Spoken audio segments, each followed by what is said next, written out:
Hi there, thank you for joining me to chat about this latest episode of Gold Rush. If you're a fan of the show, go ahead and hit that subscribe button and also let me know your thoughts on the episode in the comments.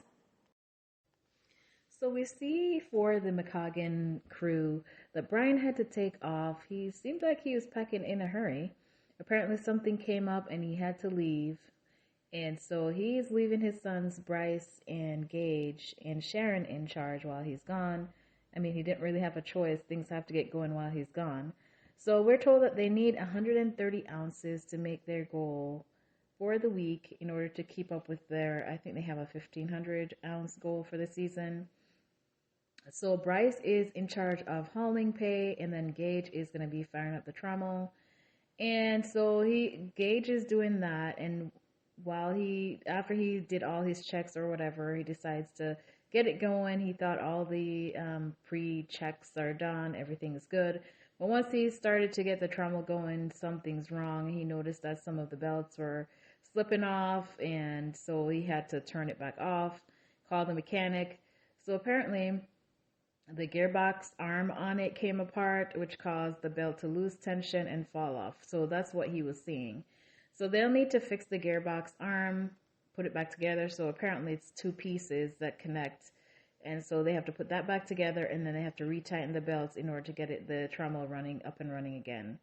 So they lost a bit of time doing this repair, but we weren't told how much time. So we see where Gage and Bryce meet up, and they decide that because of the time that they lost, they're going to run a night shift just to make up for that time before their dad comes back.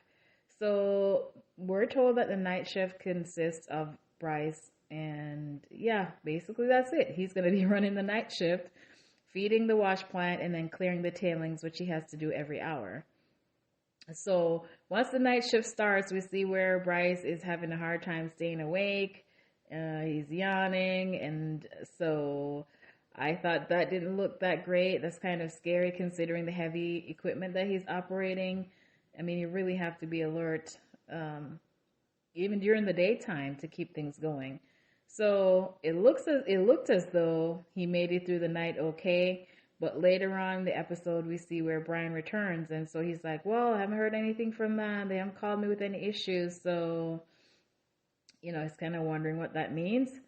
But apparently the night didn't go so well because Bryce fell asleep.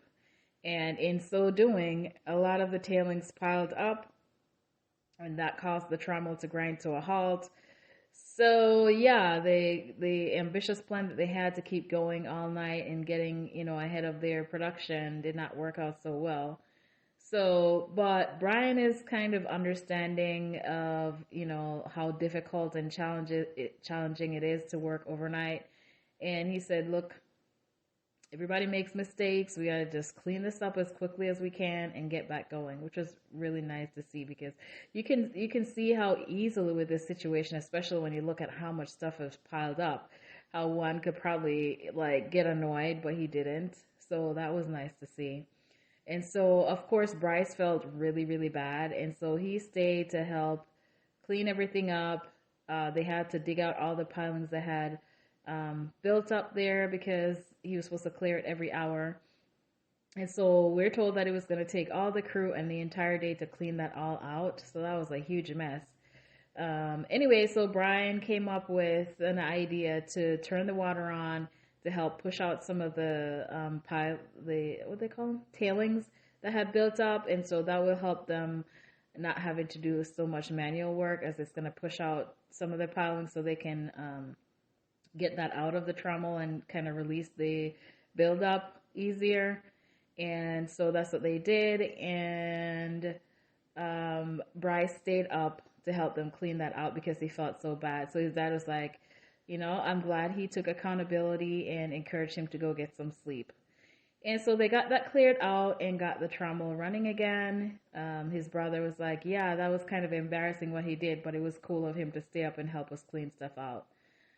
In the end, though, even though there was a big mess that occurred, the dad was happy that he took accountability, and he's pleased with the job that the boys had done while he's away. So at the weigh-in, they had 147.9 ounces, which we're told is worth almost 300,000.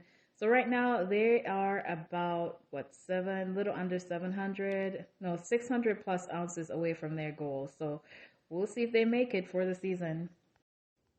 We see in this segment for the Ness Crew, Rick is meeting up with the team because he wants to tell them of his plan. His plan is to shut down Rocky and focus on Raleigh Valley because he feels like they'll get more gold coming out of there instead of messing around with the cut that they're working on.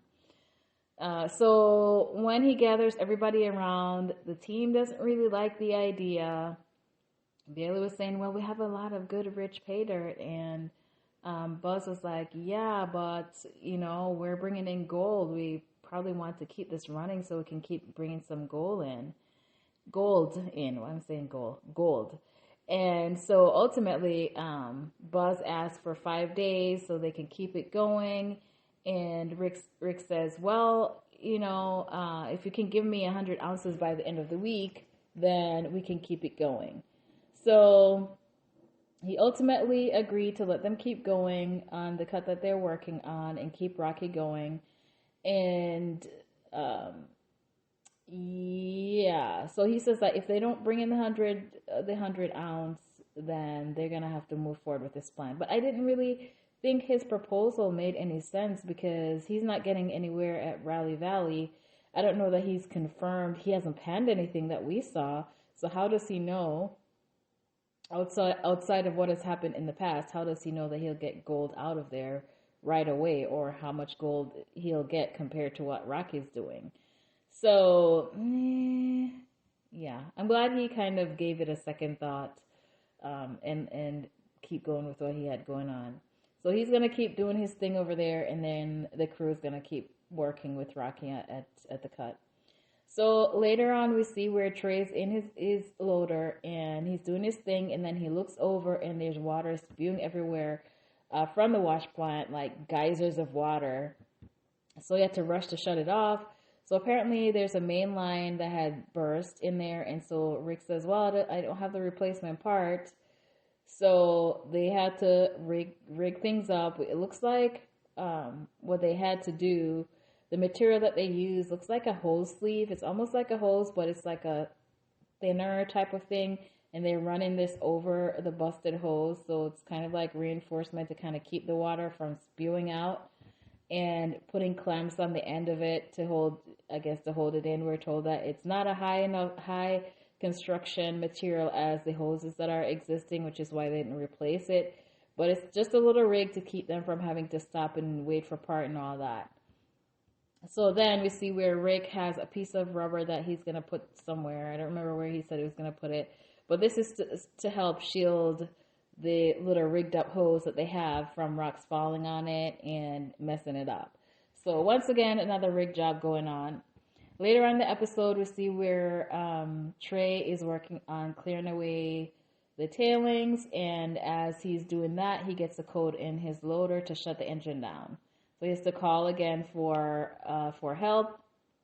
The mechanic comes over and has to check that out to see what's happening. We're told that they don't have another loader to work, so they have to make sure that they figure it out quickly and get back to work. So Buzz is kind of ticked because of the equipment breakdowns that's happening already, and they're kind of he's under pressure because he's the guy who asked for the time and agreed to the goal of the 100 ounce for the week, so he's kind of annoyed. So the mechanic asked Trey, did you notice anything weird before the code came on? And he was like, well, it seemed like it was underpowered and it was sluggish when digging. And I'm like, dude, why didn't you say anything? Isn't that a sign that something's happening that's not quite right? He didn't say anything until now he gets the code and has to stop. So anyway, the mechanic Ryan runs the diagnostic test, and he finds out that it's the code that is throwing is related to an open circuit and it referenced some injector. That's the problem. So there's a loose connection, we're told by the narrator, that's reducing the power flow. And so the mechanic he figured it out and fixed it and said, I think he mentioned having to tighten a pin and hoping it stays tight or something like that. So anyway, they're back up and running without losing too much time. Later on, we see where it's time to weigh in. Buzz is not sure if they met the goal. He's a little bit nervous. The crew's nervous to see if the gamble paid off because they're the ones who went against what Rick wanted to do. And so at the weigh-in, we see where they brought in 80-something ounces. We're told it's worth about 183,000, and this is actually their best week of production. So it seems that the cut that they're working is pretty promising because were they bringing in like what 70 last week, or they hadn't been bringing in as much gold from here. So maybe this is a sign that they should keep working here. So there wasn't a whole lot for the Ness crew. I think most of it was centered on Parker's crew. So Parker is bringing in the big dogs. He is partnered with a guy, I think his name was Jeff. We're given a little history about how he was in New Zealand, they said? And they had talked about some custom wash plant that was self-leveling, and they had mentioned why not build something like that. So apparently they talked about this a few years ago, and so now this has come to fruition. So we're told that there's this big wash plant, and that he's gotten now that's cost $1 million or something, and that he can handle 250 yards of pay per hour, which we're told is 25% more than what they're bringing in now with their largest wash plant, which is Big Red. So he's looking forward and has high hopes for this new wash plant to be able to really get things running at Dominion Creek. And his goal is to replace Big Red with this new wash plant that he's bringing in. Mitch says it looks good on paper, but hopefully in actuality that this wash plant really lives up to expectations. So we're told that before they move the wash plant that they have to lift it up and install skids under it. And so we see where they have it lifted up and they have some wood blocks under one side. And then I guess they're going to lift up the other side, but the guys are like, I don't think this looks that great. I could see that once I lift up the other side that this is going to roll. And so one of the guys recommended using a crane to hold up the other side, which Parker was like, yeah, that might be a better idea. Then after that, Parker was like, I'm the wrong person to hang around here when these things are going on. Why don't I just leave for an hour or so and let you guys do what you're doing? And the guy Jeff was like, yeah, I agree. And they laughed. It's kind of funny, but it's good to know when you're outside your realm or your expertise, and when you're a hindrance more than anything else, and just remove yourself. It was kind of funny. So once they had the skids on, they were ready to transport the wash plant to the cut and get that installed over there. So later they had to shut down Big Red so they can hook up the new wash plant. So they got the lines installed, the pump hooked up, and got it hooked up to get water, and they're ready to test it. So when they turn on the water to get it shaking, there is nothing. There's no water. So they had to open up the panel to test the electricity. So apparently there was power going to the control panel, and we see that there's some breakers there that weren't flipped. And so once it was flipped, they were able to get power and ready to rock and roll with the new wash plant, or at least so we thought. So once they got to that point, they got the water running, and we find out that there's a leak coming from somewhere, which is odd because didn't they have this on before? They had water running before and there wasn't any leaks. So I don't know how the power works with that, but I thought it was funny that it was leaking now when it wasn't leaking before. So anyway, the guys were not really happy with this new problem now, because they're like, we could be working. Now we have to work on figuring out what's going on. So apparently there's a hose clamp that burst, the water line. So apparently one of the hoses were too short, and I think there were 2 leaks going on at once. Yeah, there's some debacle with leaks going on. So anyway, they figured that out, and they were able to get the wash plant up and running.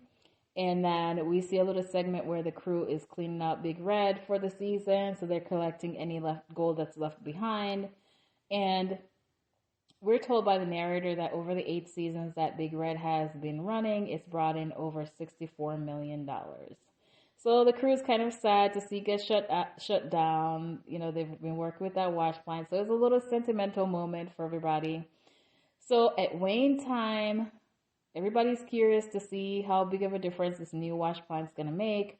We see where the guys are chit-chatting, trying to figure out a name for this new wash plant.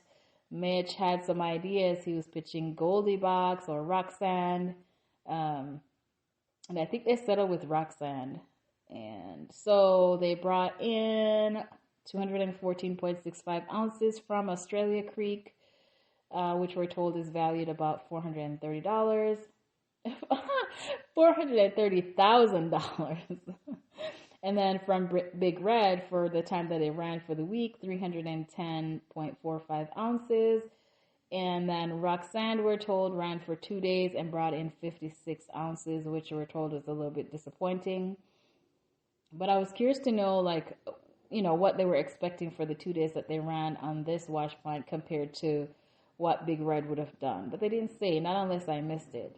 But anyway, the Schnabel Crew has exceeded their goal of 5,000 ounces, and they're at 5,066 ounces for the season, and they still have time yet in the season.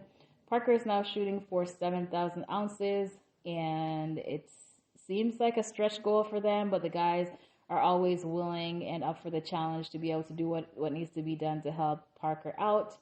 And they really do have a good attitude. They're always willing to do what it takes to make sure, you know, they're hitting and doing the things that Parker needs to do, which is always nice. They have a great synergy, I would say, which is admirable. But I think that's all for this episode. Let me know your thoughts. Like, comment, and subscribe.